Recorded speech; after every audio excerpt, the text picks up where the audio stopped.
జోహార్ తెలంగాణ అమరవీరులకు జై తెలంగాణ. కేసీఆర్ గారి నాయకత్వం. గౌరవనీయులు స్థానిక శాసనసభ్యులు నన్ను బోధనకు పిలిస్తే మంజూరు చేసిన 67 కోట్ల స్కీమ్కు కొబ్బరికాయ కొట్టియడానికి పిలిచిండేమో అనుకున్నా.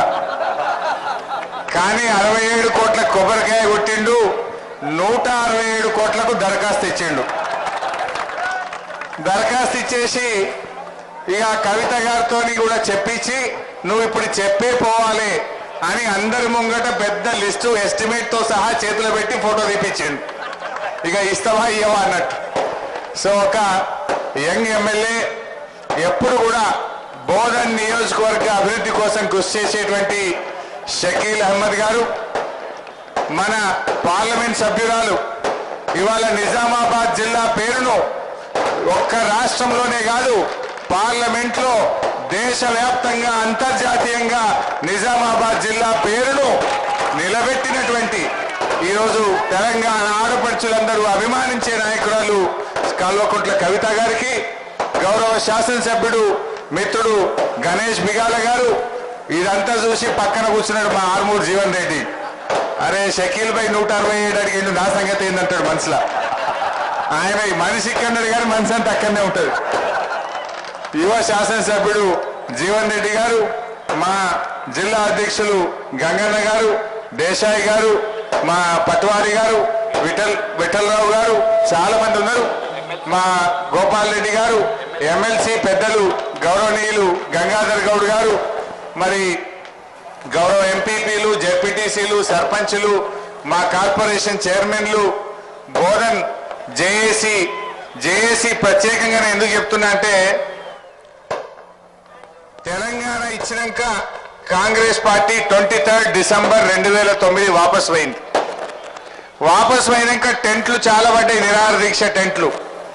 కానీ 2 టెంట్లే లాస్ట్ దాకా నిలబడ్డాయి. ఒకటి బోధన్ టెంటు, ఇంకోటి సిద్దిపేట టెంటు.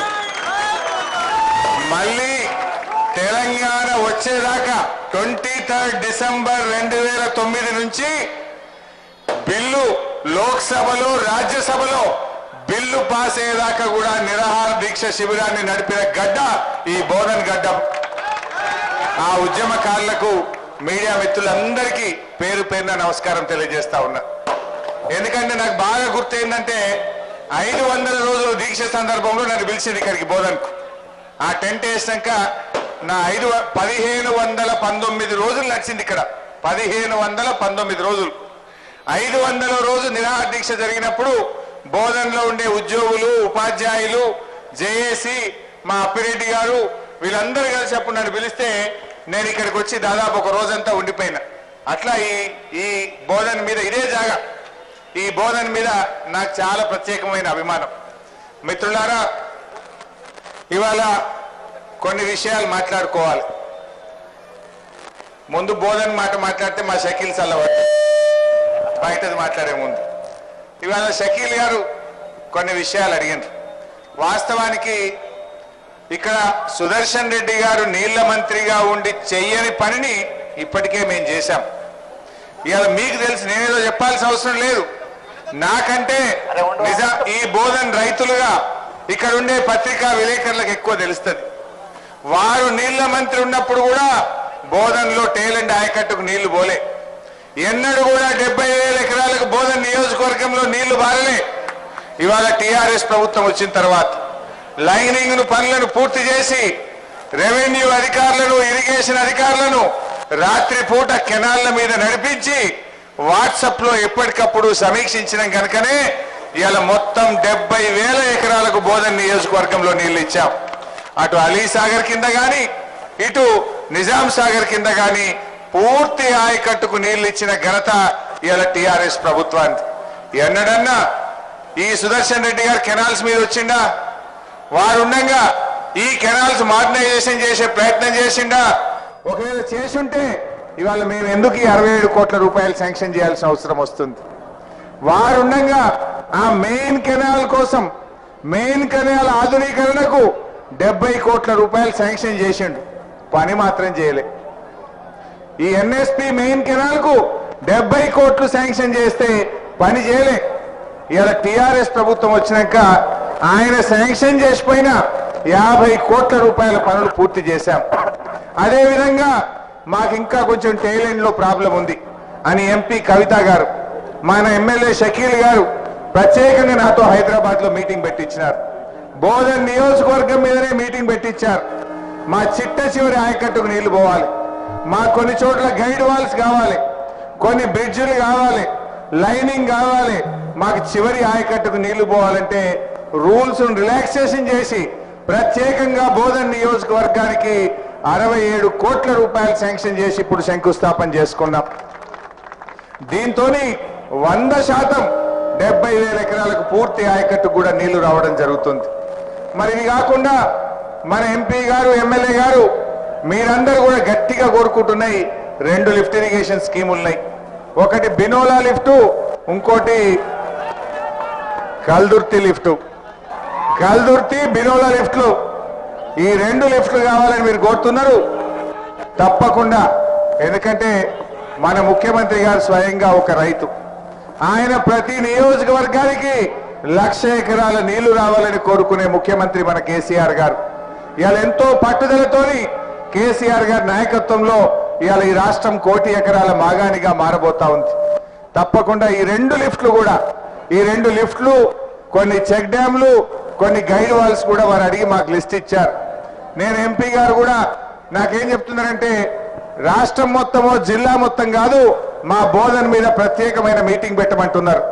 ఒక వారం రోజుల లోపలనే ఒక అత్యున్నత స్థాయి సమావేశం ఏర్పాటు చేసి మొత్తం ఈ 2 లిఫ్ట్లు, వీలైనన్ని చెక్ డ్యాంలు కూడా మీ నియోజకవర్గానికి మంజూరు చేస్తాం.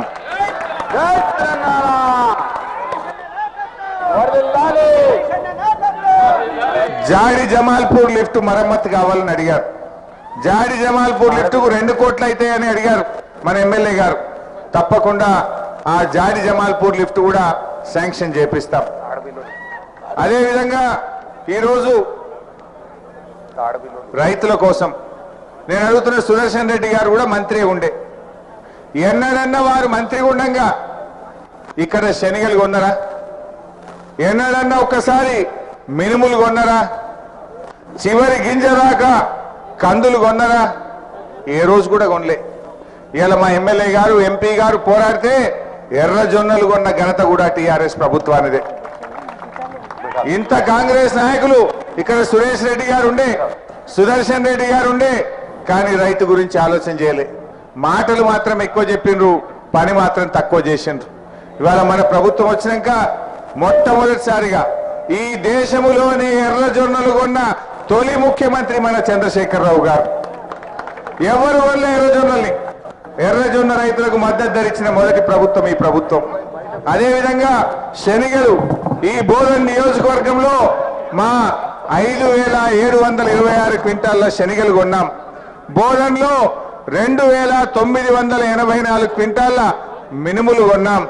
అదేవిధంగా కందులు 5,726 క్వింటాల కందులు కొని రైతుకు మద్దతు ధరించినటువంటి ప్రభుత్వం. అంటే గత ప్రభుత్వాలు ఎప్పుడు కూడా ఆలోచించలే. ఇవాళ టీఆర్ఎస్ ప్రభుత్వం వచ్చినాక రైతుల గురించి ఆలోచించినాం. రైతులకు 24 గంటల కరెంటు, రైతుల కోసం మండలానికి ఒక గోడౌన్, 5,000 ఎకరాలకు ఒక వ్యవసాయ విస్తరణ అధికారి. ఇవాళ రైతుల కోసం ఎరువుల కొరత లేదు, విత్తనాల కొరత లేదు. వచ్చే నెల 20వ తారీఖు నుంచి, అంటే ఏప్రిల్ 20వ తారీఖు నుంచి రైతులకు ఎకరానికి 4,000 రూపాయల పెట్టుబడి సహాయాన్ని కూడా అందించబోతా ఉన్నాం. ఇది గతంలో ఎవరు చేయలే. ఈ దేశంలో ఏ ముఖ్యమంత్రి గారు కూడా రైతులకు ఎకరానికి 4,000 ఇచ్చిన పరిస్థితి లేదు. కేవలం మన ప్రభుత్వం మాత్రమే ఇస్తా ఉంది. నేను ఈరోజు కాళేశ్వరం ప్రాజెక్టు తిరుక్కుంటా ఇక్కడికి వచ్చిన. सीडब्ल्यूसी चेयरमैन వచ్చినాడు मसूद हुसैन साहब बोल के सीडब्ल्यूसी के चेयरमैन है. वो चेयरमैन साहब दिल्ली से आए तो उनको मैं कालेश्वरम प्रोजेक्ट बताते हुए मैं बोधन में उतर के उनको हैदराबाद भेज दिया मैं हेलीकॉप्टर में. मसूद हुसैन साहब ने कालेश्वरम प्रोजेक्ट को देख के एकदम अफसोस हो गए, बोलने लगे इतने अच्छी प्रोजेक्ट पूरी देश में कहीं पर भी इतना तेजी से नहीं हो रहा है. कालेश्वरम प्रोजेक्ट जो तरीके से काम चल रहा है, जो क्वालिटी से काम चल रहे हैं, उसमें जो अंडरग्राउंड पंप हाउस, सर्चपुल टनल, जो ग्रेविटी कैनाल का काम जो चल रहा है, मैं भी दिल्ली में बैठे तो ये ऐसा काम हो रहा बोल के नहीं समझा। आज देखने के बाद मुझे अफसोस हो गया। ये मैं नहीं, हमारे सीडब्ल्यूसी के पूरे इंजीनियर्स को तेलंगाना भेजना हूं। थोड़ा आपके आप दिखाइए हमारे लोगों को सिखाइए, हम आपसे सीखते बोल के सीडब्ल्यूसी के चीफ इंजीनियर ने बोले हैं। అంటే ఈ రోజు మనం ఎంత గర్వపడాలి। సెంట్రల్ వాటర్ కమిషన్ చైర్మన్ తెలంగాణలో జరుగుతున్న ఇరిగేషన్ ప్రాజెక్టులను చూసి అబ్బురపడ్డాడు, అభినందించాడు। మా తోటి ఇంజనీర్లను తెలంగాణకు పంపిస్తాను, కొంచెం మా వాళ్ళకు చూపించండి, మా వాళ్ళకు ట్రైనింగ్ అవుతుంది అన్నాడంటే ఇది మనందరం కూడా గర్వపడాలి। ఇంత గొప్పగా పనిచేస్తున్న ప్రభుత్వం। అయితే మిత్రులారా, ఈ కాళేశ్వరం ప్రాజెక్టు యొక్క తొలి ఫలితం మన నిజామాబాద్ జిల్లాకే దక్కబోతుంది। కాంగ్రెస్ వాళ్ళు ఉండగా ఈ నిజామాబాద్ జిల్లాను ఆగం చేసిండ్రు। నిజాం సాగర్ పూడికొచ్చేసింది, ఎస్ఆర్ఎస్పి పూడికొచ్చేసింది। ఎస్ఆర్ఎస్పి కింద నీళ్లు రాని పరిస్థితి, లక్ష్మీ కెనాల్ కు నీళ్లు వస్తలేవు। ఎస్ఆర్ఎస్పి కింద గుత్పా అలీసాగర్ కు నీళ్లు అందని పరిస్థితి వస్తున్నది। మరి అదే విధంగా నిజాం సాగర్ కూడా నీళ్లు వస్తలేవు। ఇవాళ కాళేశ్వరం ప్రాజెక్టు మనం చేస్తడం వల్ల మన ముఖ్యమంత్రి గారు ఎస్ఆర్ఎస్పి పునర్జీవన పథకం శాంక్షన్ చేసిండ్రు। ఎస్ఆర్ఎస్పి పునర్జీవన పథకం 1070 కోట్ల రూపాయలతో చేస్తున్నాం।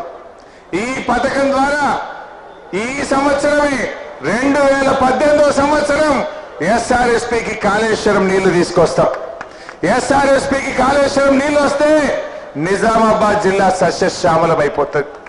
మన అలీసాగర్, మన గుత్ప 1,00,000 ఎకరాలకు 2 పంటలకు కూడా నీళ్లు తీసుకునే అవకాశం ఉంటుంది।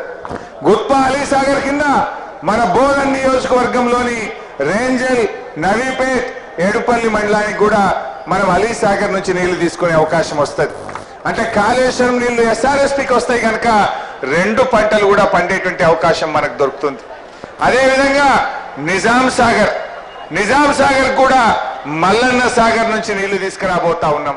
అంటే నిజాం సాగర్ కు మల్లన్న సాగర్ ద్వారా కాళేశ్వరం నీళ్లు మన ఎస్ఆర్ఎస్పి పునర్జీవన పథకం ద్వారా కాళేశ్వరం నీళ్లు వస్తాయి। అంటే మంజీరాలో నీళ్లు లేనప్పుడు, పైన గోదావరి నుంచి నీళ్లు రానప్పుడు కాళేశ్వరం నీళ్లతోని